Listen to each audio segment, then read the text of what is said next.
beberapa kali belajar kitab Hayatus Sahabah. Di situ ada satu aplikasi Ahkam Al-Quran, baik yang fiqhul dakwah maupun fiqhul ahkam. Saya di situ yang paling saya kenang adalah cerita-cerita misalnya termasuk yang dikutip Habib Zain bin Semit dalam kitab Al-Manhajus Sawi. Suatu saat ada ustadz itu, saking semangatnya nahi mungkar karena si Harun Rasyid sering salah, didatangin. Kata si ustadz tadi, inni nasihun lak famusyaddidun alaika fala tajidanna fi nafsika aliyya syai'an. Saya akan memberi nasihat Anda, tapi saya agak ekstrim, agak keras. Mohon kamu jangan tersinggung, Anda jangan tersinggung. Anda ya Amirul Mukminin jangan tersinggung. Tapi apa kata Amirul Mukminin Harun Ar-Rasyid? Uskut ya jahil, kamu ustadz bodoh. Terus fa inna Allaha ta'ala qad arsala man huwa khairun minka ila man huwa syarrun minni.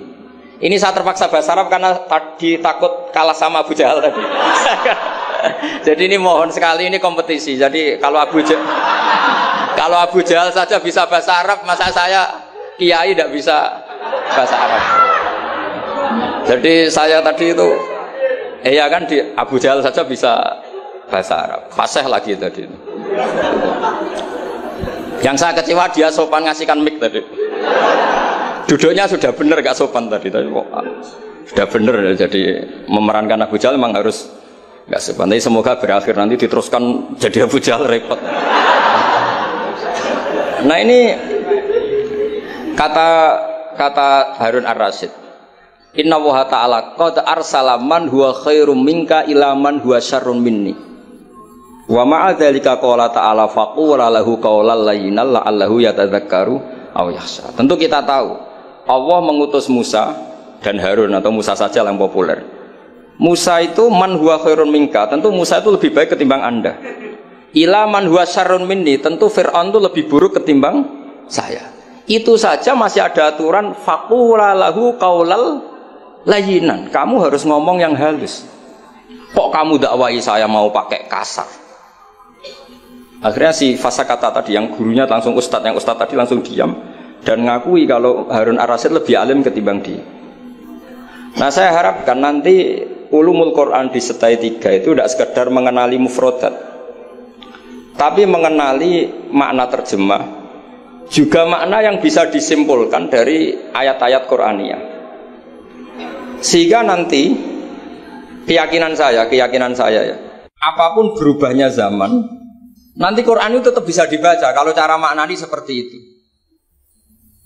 Tapi kalau Anda maknani mufrodat, resikonya adalah mufrodat yang disebut itu kadang sudah tidak ada.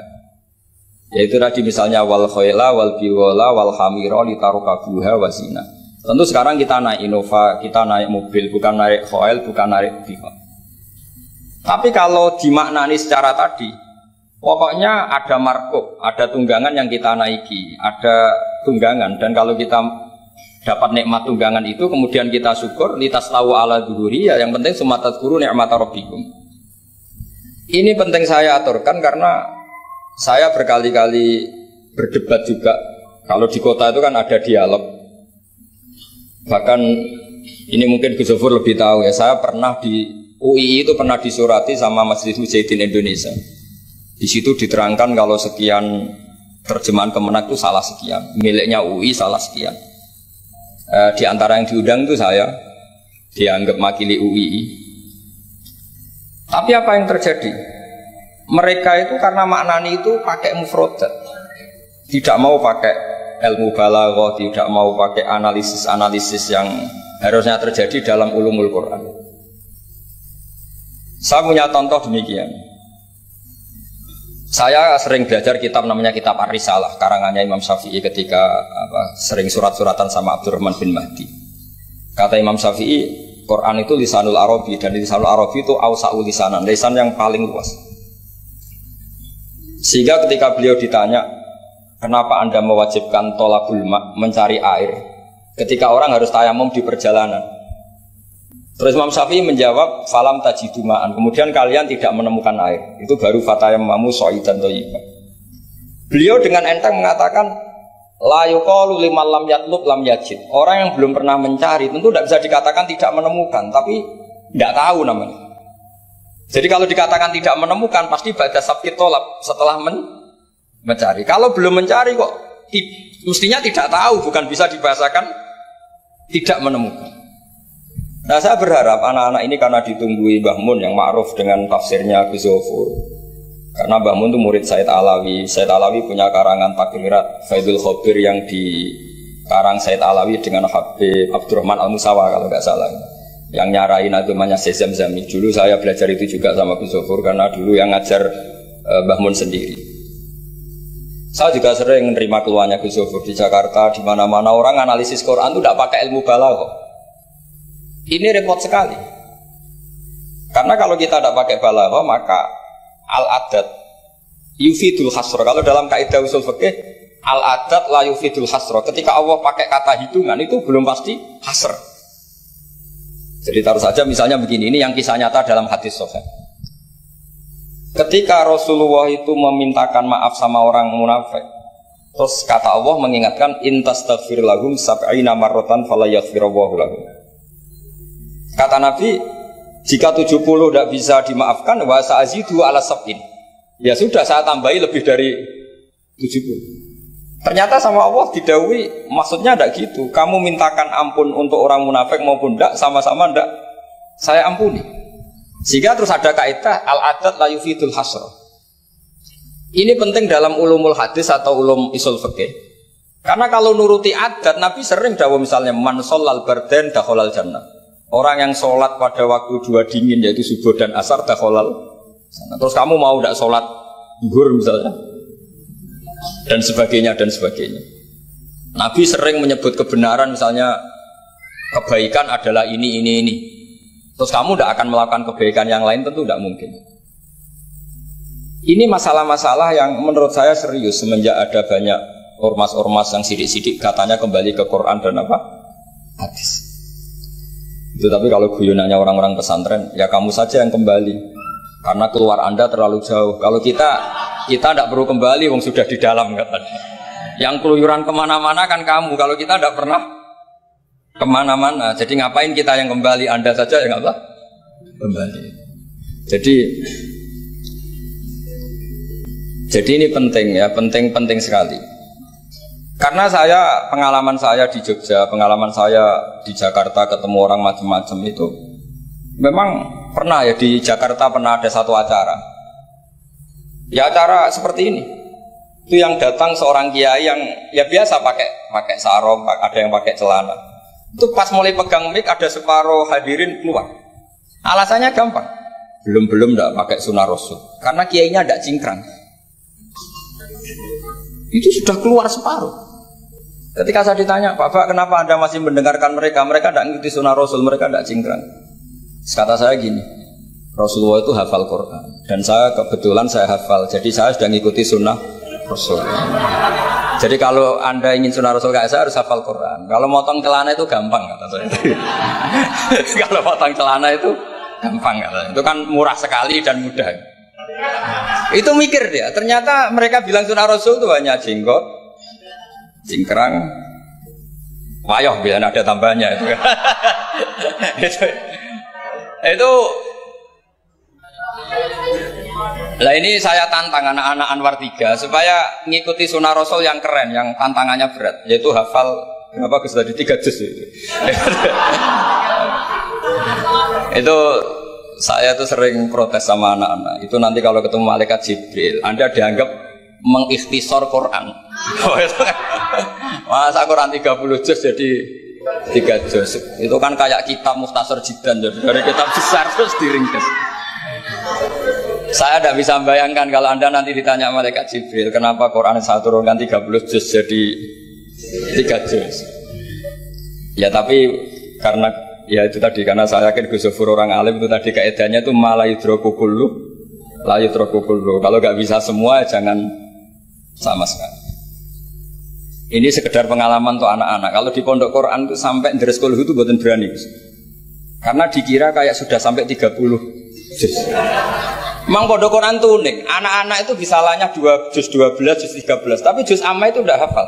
Karena ketika menghafalkan itu tidak kober ngapalkan yang juz amma. Memang hafal betul juz 7, juz 8, tapi juz amma kadang nggak bisa, wadduha kadang nggak bisa. Ngimami terawih kadang nggak bisa dia karena dia besar kober karena ngapalkan Quran itu kan berat. Pernah suatu saat saya itu tahlil jajar santrinya bapak itu, dia tahlil kulhu, ojo tahlil kulhu. Itu juz 30, koyo apal 30 aja gitu. Jadi untuk baca kulhu itu memang harus urut setelah melewati juz 1, juz 2 sampai juz 30. Sampai seperti itu, gayanya maca kulhu kayak wis sapal juz 30. Sehingga di pondok Quran tuh gak ada yang berani terus juz 30 karena kesannya kan sudah. Iya, jadi itu tradisi yang mungkin ya mungkin beda itu. Saya sendiri juga gak seneng kalau ada santri kok terus juz 30 itu kok melete itu kok sudah. Nah ternyata di sini saya ketemu santri-santri yang jurus juz 30 terus ini. Wah ini menurut saya ini agak masalah dalam tradisi saya ya, dalam tradisi kami. Jadi ya itu tadi karena cara pandangnya beda. Jadi cara pandangnya beda. Tapi saya berkeyakinan memang. Saya sering ketemu Gus Iit, adiknya Gus Zofur itu. Beliau sering cerita ke saya, Gus kalau bisa nanti sarang itu semacam kayak Islamic Center. Karena kita tahu semua kayak apa alimnya Gus Naji, kayak apa alimnya Gus Zofur, alimnya putra-putra Mbah Mun. Sesuai bidang spesifikasi ilmu masing-masing. Saya sering dinasihati yai bahwa semuanya itu ada ilmunya. Tadi misalnya Anda tidak tegas sama orang fasik, itu ya ada ilmunya. Karena mungkin kita tawaduk la nadri ma yuhtamu bihi. Kita tidak tahu si fasik tadi yuhtamu bi apa, kita tidak tahu. Kita sendiri nggak pernah yakin kalau kita nuhtam misalnya bi husnul khotimah. Saya kalau di Jogja ketemu orang liberal, ketemu orang macam-macam, saya pakai ilmu itu.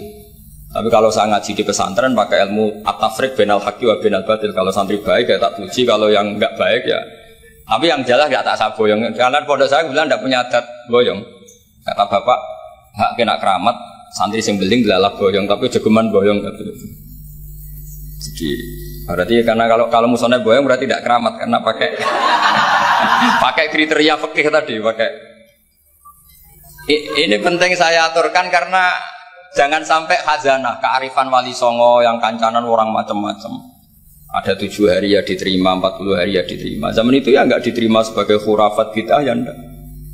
Sehingga menurut saya wali songo itu adalah panutan di mana itu semuanya diselesaikan bil ilmi, bukan karena emosi aksi reaksi itu tidak, semuanya bil ilmi. Saya pernah baca kitab Al-Minanul Kubro karangannya Imam Sa'roni. Beliau cerita sebagian ilmu itu sudah keluar dari afdholiyah karena satu kondisi.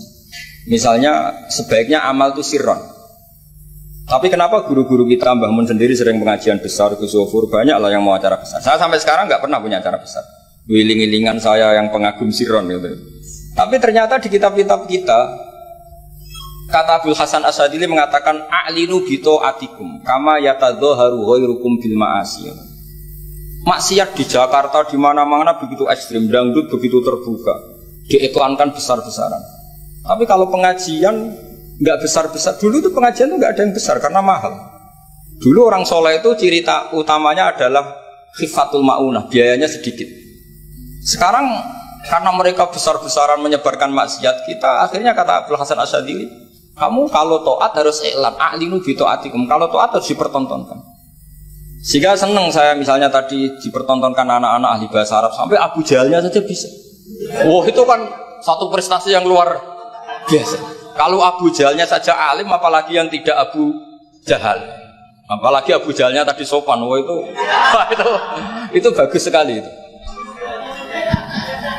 Itu pasti Abu Jahal kecewa itu diperankan orang yang sopan. Itu udah gue banget katanya.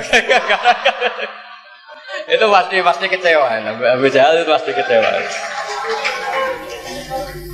Jadi ini penting ya, karena kita punya guru yang al-mutabakhir seperti Mbah Mun, seperti Gus Zofur. Jadi kita harus baca kitab itu banyak. Oke, ada haram yang kita tegas, ada halal yang kita tegas. Misalnya al-halalu bayyinun wal haramu bayyinun. Tapi selalu ada masalah yang wa bainahuma umurun mustabihatun. Ada sesuatu yang memang dari awalnya nggak jelas. Kalau sesuatu itu nggak jelas, kita harus bersikap nggak jelas. Jangan sesuatunya nggak jelas, kita sikapnya jelas. Ini penting kolaborakan karena sekarang tuh orang banyak yang ekstrim dengan dalih ilmu. Kadang dengan dalih qala Allah Ta'ala, qala Rasulullah. Itu pesannya Sayyidina Umar. Kalau bisa jangan, karena makna yang tasreh, makna yang eksplisit, makna yang sorry seperti itu, jangan-jangan subjektivitas Anda.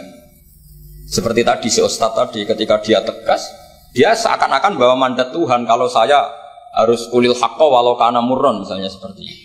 Tapi setelah diingatkan Harun ar-Rasyid bahwa Musa yang termasuk afdalul khalqi tentu, termasuk orang-orang pilihan, ternyata masih disuruh sopan hanya kepada siapa? Fir'aun, yang jelas toh. Ini pelajaran bagi